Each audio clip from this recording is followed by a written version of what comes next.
Hello friends, Assalamu alaikum. Welcome to my channel Ask Tamil. நான் உங்க சாய் ராஷிக். இன்னைக்கு நம்ம சேனல்ல நோய் எதிர்ப்பு சக்தியை அதிகப்படுத்துறதுக்கான ரொம்ப சூப்பரான சுலபமான ஒரு ரெசிபி அதுவும் 5 நிமிஷத்துல ரெடி பண்ண போறோம். எப்படி செய்யறதுன்னு பார்க்கலாம் வாங்க.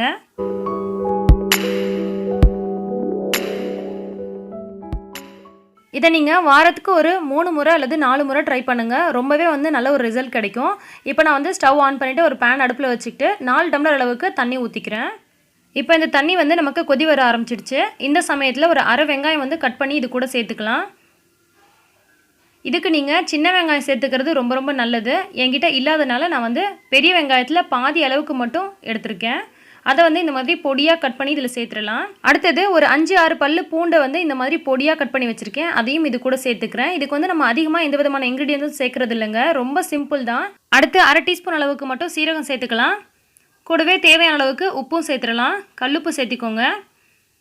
இதில் நம்ம அதிகப்படியாக எந்த பொருளும் போடலைங்க. ஆனால் இந்த வெங்காயம் பூண்டு மட்டுமே பார்த்தீங்கன்னா உங்களுக்கு நோய் எதிர்ப்பு சக்தி அதிகப்படுத்துறதுல ரொம்பவே ஹெல்ப் பண்ணுது. இதை நீங்கள் வதக்கி விட்டு செய்யக்கூடாது.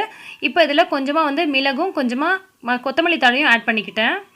அவ்வளோதாங்க நம்ம இதில் சேர்த்துருக்கக்கூடிய பொருள். இப்போ இதை நம்ம அப்படியே ஒரு 5 நிமிஷம் கொதிக்க விட போகிறோம். ஒரு மூடி போட்டுக்கோங்க. மூடி போட்டுட்டு ஒரு 5 மினிட்ஸ் மிதமான ஃப்ளேமில் வச்சு நீங்கள் இதை கொதிக்க விடுங்க. இப்படி நல்லா கொதிக்கும் பொழுது அந்த வெங்காயம் பூண்டோட தன்மை அந்த தண்ணிக்குள்ளே நல்லா இறங்கும்.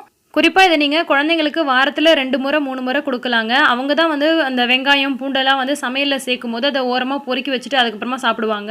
அது மட்டும் இல்லாமல் நம்ம வெங்காயம் பூண்டெல்லாம் வதக்கி தான் சேர்ப்போம். அதை விட இந்த மாதிரி நம்ம பச்சையாக சேர்த்து சூப் மாதிரி செஞ்சு கொடுக்கும்போது உடம்புக்கு ரொம்ப நல்லது. இது கொஞ்சம் திக்காக இருந்தால் குடிக்கிறதுக்கு நல்லாயிருக்கும். அதனால் 1 ஸ்பூன் அளவுக்கு அரிசி மாவில் 2 ஸ்பூன் அளவுக்கு தண்ணி சேர்த்து அதை கரைச்சி விட்டு இதில் ஊற்றிடலாம். கூடவே லாஸ்ட்டாக கொஞ்சமாக கொத்தமல்லி தலையும் தூவி இறக்கிடலாம். அவ்வளோதாங்க, நமக்கு சூப் ரெடி ஆகிடுச்சு.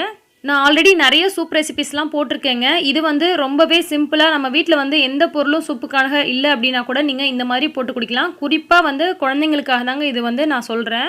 நம்ம கிச்சனில் யூஸ் பண்ணக்கூடிய 2 பொருள், முக்கியமான 2 பொருள் வெங்காயம் பூண்டு. இது ரெண்டுத்துலேயும் பார்த்தீங்கன்னா அவ்வளோ சத்து இருக்குது.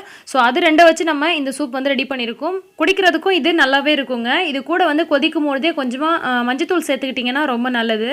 இப்போ உள்ள குழந்தைங்களுக்குலாம் பார்த்தீங்கன்னா அடிக்கடி சளி, ஜுரம், இருமல் ஏதாவது வந்துட்டே இருக்குது. அவங்களுக்கு அந்த நோய் எதிர்ப்பு சக்தியே இருக்கிறதில்ல. ஸோ இந்த மாதிரி நீங்கள் வாரத்துக்கு 3 முறை போட்டு கொடுத்தீங்க அப்படின்னு சொன்னால் அவங்களுக்கு நோய் எதிர்ப்பு சக்தி அதிகமாகிறது உங்களுக்கே நல்லா தெரியும். இது ரொம்பவே சிம்பிளாக தெரிஞ்சாலும் கண்டிப்பாக ரொம்பவே எஃபெக்டிவாக இருக்குங்க. கண்டிப்பாக நீங்களும் ட்ரை பண்ணுங்கள். அடிக்கடி ஹாஸ்பிட்டல் போகிற வேலையே இருக்காது. இந்த வீடியோ உங்களுக்கு பிடிச்சிருந்தால் லைக் பண்ணி மற்றவங்களுக்கும் ஷேர் பண்ணுங்கள். மறக்காமல் ஆஸ் தமிழ் சேனலை உடனே சப்ஸ்கிரைப் பண்ணிக்கோங்க. எல்லா புகழும் இறைவனுக்கே. நன்றி.